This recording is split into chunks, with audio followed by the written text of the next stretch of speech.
प्यारे दोस्तों, बहुत ही गंभीर बात आपसे बताना चाहता हूँ कि दुनिया में सबसे बड़ा अभिशाप क्या है। वो है गरीबी।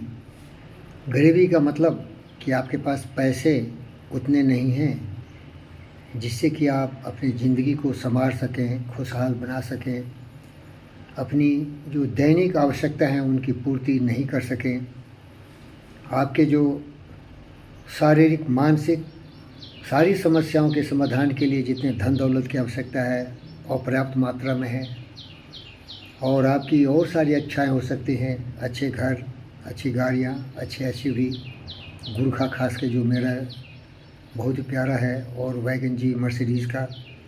तो इन सारे चीज़ों को देख के आप तरसते रहेंगे, तड़पते रहेंगे और रोते रहेंगे, कलपते रहेंगे। अब मैं तो 95 ईयर ओल्ड हूँ, इसलिए मेरा तो बिल्कुल समय ख़त्म हो चुका है। लेकिन जितने भी होनहार हमारे बेटी और बेटे हैं, उनसे मैं निवेदन करता हूँ कि गरीबी जो आपके ज़िंदगी में आई है वो आपके अपने विचारों से है। आपने कभी अच्छे सुनहले सपने नहीं देखे, उन सपनों को साकार करने के लिए आपने लोगों का सहयोग नहीं लिया, आपने कठोर परिश्रम नहीं किया, आपके लक्ष्य निर्धारण करने की क्षमता कम थी, आपने अपने समय का दुरुपयोग किया, आप में आत्मविश्वास की कमी रही होगी, आपके हज़ारों की संख्या में दोस्त महिम होंगे जिनके साथ अपने ज़िंदगी को नरक बना लिया, और अब पछताए क्या हो तो जब चिड़िया चुगी खेत। जब आप थोड़े ज़्यादा उम्र के हो जाएंगे तो माँ बाप के ऊपर एक बोझ बन गए। और इससे भी कुछ अतिक्रमण होता है जब व्यक्ति रोज़गार के अभाव में, दरिद्रता की जंजीरों में जकड़े हुए कठोर से कठोर कदम ले लेता है। वो कभी तो एक गद्दार बन जाता है, देशद्रोही बन जाता है, आतंकवादी बन जाता है, दहशतगर्द बन जाता है और ज़िंदगी को नरक बना लेता है। इसीलिए हमारे दोस्त सूरदास जी कहते थे, रे मन मूर्ख जन्म गमायो, ए मूर्ख मत व्यक्ति तुमने जन्म गंवा दिया। तुम्हें ज्ञानवान, विचारवान, बुद्धिमान, सर्वशक्तिमान व्यक्ति के रूप में प्रकृति ने पैदा किया और तुमने अपने मस्तिष्क का सदुपयोग नहीं किया, कभी सपने नहीं देखे, कभी उद्यम नहीं किया सही रूप में, और तुम्हारे मन के मनोरथ मन में ही रह गए। तो प्यारे दोस्तों, मेरी बेटी और बेटों, खास के जो नौजवान युवक और युवती हैं, कभी हिम्मत नहीं हारना, क्योंकि इस दुख का एक और कारण है गुरु का सहयोग नहीं होना। गुरु बिना ज्ञान कहाँ से लाओ। अगर आपको सही गुरु ज़िंदगी में नहीं मिला तो आप कभी भी महान नहीं बन सकते। कितना भी आदमी महान बुद्धि से क्यों नहीं हो, कितना भी आप सर्वशक्तिमान शरीर से क्यों नहीं हो, कहीं भी रहते हो, लेकिन अगर आपको सही गुरु मिल गया तो आपके ज़िंदगी की दैविक भौतिक तापा से मुक्ति मिल सकती है।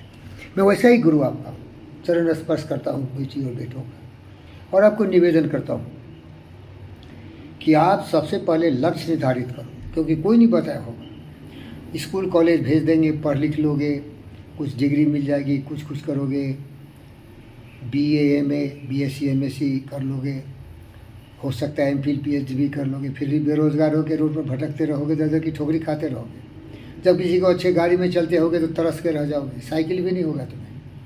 इसीलिए मैं देश के जितने भी सचमुच अपने आप को नकली नेता समझते हैं और सोचते हैं कि देशभक्त भगत सिंह की औलाद हैं, उन गद्दारों से कहता हूँ कि सबसे पहले हमारे बच्चों को सिखाओ आत्मविश्वास, लक्ष्य निर्धारित करना और कौशलकारी बनाओ। ये थ्योरेटिकल डिग्री से कुछ नहीं होगा।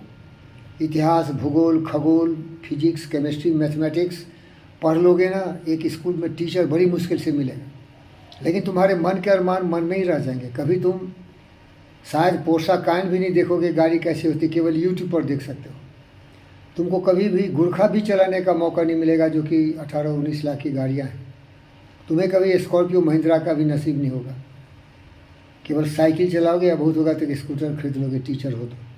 इसीलिए मैं आप सबों से निवेदन करता हूँ कि कोई भी कार्य छोटा नहीं होता, लेकिन अगर आप चाहते हो सचमुच इस पृथ्वी पर जितने भी सुख सुविधाएँ हुए हैं उनका चखना, उनका टेस्ट लेना, उनके स्वाद को चखना, तो आपको कुछ आगे सोचना पड़ेगा। एक डॉक्टर बनने की क्षमता, एक इंजीनियर बनने की क्षमता, एक उद्योगपति बनने की क्षमता। अरे क्या होता है, साइकिल ही बेचो, उसमें ही बहुत पैसे कमा लो। मोटरसाइकिल बेचो, कुछ सेल्समैन का नौकरी कर लो, दिन रात मेहनत करो। और अगर मान लो अंत में कुछ भी नहीं हुए तो मेरी तरफ फकीर योगी वीरेंद्र योगी बुद्ध और विवेक तो बन जाओ। उनके पास तो न धन था न दौलत था, तो फिर योग विद्या सीखो। योग विद्या का मतलब है गोजन गज धन बाज धन औरतन धन कान, जो पावे संतोष धन सब धर धूर समान। बुद्ध तो राजपाट भी छोड़ दिए थे, सब छोड़ दिए थे। ये करना कितना मुश्किल है, कर सको क्या? मैं भी नहीं कर सकता। अभी मैं वीडियो देख रहा हूँ गुरखा का, और गुरखा एक फोर्स मोटर की नेचुरल एसयूवी है जो केवल जंगलों, पानी, पहाड़ों के लिए बना है। और मैं जंगली आदमी हूँ, मेरा वीडियो देखना, मैं जंगल में रहता हूँ, इसीलिए फ़कीर योगी वीरेंद्र योगी मेरा नाम है। लेकिन मेरे दिल में धड़कते हैं गुरखा, धड़कते हैं land rover, range rover, land cruiser, Portia can, BMW S6, ये धड़कते हैं। इसीलिए मैंने अपने बेटी को दुनिया का सबसे सर्वोत्तम टेनिस प्लेयर बनाने की सपना देखा। जो भी देखे होंगे, फेडरर हो, नडाल हो, जोकोविच हो या सेरेना हो, इनके यहाँ एरोप्लेन भी है, हेलीकॉप्टर भी है। मैं भी ऐसे सपने देखे, मैं सपने देखता हूँ और इसीलिए तुम्हें सपने दिखा रहा हूँ। ये सपने देखो और इनको साकार करने के लिए योजना बनाओ, गुरुओं का संरक्षण लो, आत्मविश्वास से लगा लो, खोजो मिलेगा। जिन खोजा तिन पाइयाँ गहरे पानी बैठ, जो खोजा उसको मिला। और जो डरपोक कायर था, आत्मविश्वास की कमी थी, वो भिखारी रह गया, मन के मनोरथ मन में ही रह गया। फिर चोर चूचका बदमाश शैतान लुटेरे कटेले फटेले बन के रह गया, डाकू हत्या। अब जितने भी तो पॉलिटिकल लीडर देख रहे हो मेरे बेटी और बेटों, सारे गद्दार बदमाश शैतान लुच्चे लफंगे हैं। कुछ ही ऐसे लोग हैं जो देशभक्त हैं। अब खुद जान लो, मैं किसी का पक्षपात नहीं करता, न किसी का दुराचारी करता। ये झूठे झूठे वादे करते हैं, तुमको थोड़ा बिजली थोड़ा पानी फ्री दे देंगे और तुमसे वोट ले लेंगे, क्योंकि तुमको तो लगेगा अरे ये तो बिजली दिया फ्री दिया। ये गद्दार है, देश के दुश्मन है, बोलते हैं भगत सिंह की औलाद है, ऐसे एक गद्दार का नाम दिया। और वीर सावरकर जैसे महापुरुषों को बोलते हैं वो क्या थे? अरे वो जो थे वो भगत सिंह भी ज़्यादा समझदार थे। भगत सिंह तो सीधे साधे थे, असेंबली हॉल में बम फेंक दिया और खड़ा हो गए, पकड़ लो हमको, हमने बम फेंका है। ऐसे सीधे साधे रहोगे तो अंग्रेज़ क्या किया? फांसी लगा दी। हमारे सावरकर साहब भी अंग्रेज़ के कट्टर दुश्मन थे, अंग्रेज़ को मार के भगाना चाहते थे, गांधी को भी पैर के नीचे रख लिया था। लेकिन जब अंग्रेज़ों ने बार बार उनको जेलों में जकड़ा तो चालाकी से बोले चलो चलो दोस्त बन जाते हैं, चलो हमको छोड़ दो भाई, हम तो तुम्हारे दोस्त हैं। वो चकमा देते थे। और ये गद्दार राहु हो, केतु हो, केसरी हो, ये गद्दार उनको बोलता है कि उसकी औलाद नहीं। अरे उनकी औलाद तुम हो ही नहीं सकते, क्योंकि तुम गद्दार हो, दुश्मन हो, देश को लूटने वाले, कूटने वाले, भ्रष्टाचारी हो। देखो इनके नेता हैं कितने पैसे जमा करके रखे। तो मुद्दा ये था कि गरीबी से परहेज करो। गरीब होना तुम्हारे गरीब सोच का ही नतीजा है मेरे भाई। और जितना साधन वैसा ही करो। मैं तो फ़कीर हूँ, योगी वीरेंद्र योगी हूँ, लेकिन मैं जो अपने औकात के हिसाब से सोचा हूँ, गुरखा जरूर चलाऊँगा, याद रखना चलाऊँगा। सोच रहा हूँ, तौर तरीके खोज रहा हूँ, सीखो मुझसे। जब कोई पसंद आ जाए तो उसको पाने के लिए प्रयत्न करो, कठोर परिश्रम करो, भागीरथी प्रयत्न करो, और पत्थर को मोम करने की ताकत रखो, समुद्र को पी जाने की शक्ति रखो। प्रचंड प्रबल विचारों से अपने आप को उद्वेलित करते हुए, अपने आप को सम्मानित करते हुए आगे बढ़ो। गरीबी एक अभिशाप है। नर हो न निराश करो मन को, कुछ काम करो, कुछ काम करो, जग में रहकर कुछ नाम करो। ये जन्म हुआ की शर्त कहो, समझो जिसमें व्यर्थ न हो, कुछ तो उपयुक्त करो तन को। प्रभु ने तुमको कर दान दिए, सब वांछित वस्तु विधान दिए, तुम प्राप्त करो उनको न हो, फिर किसका है दोष कहो। अरे यूज करो और मत सोचो कोई दूसरा हेल्प करेगा। कोई किसी का हेल्प नहीं करता।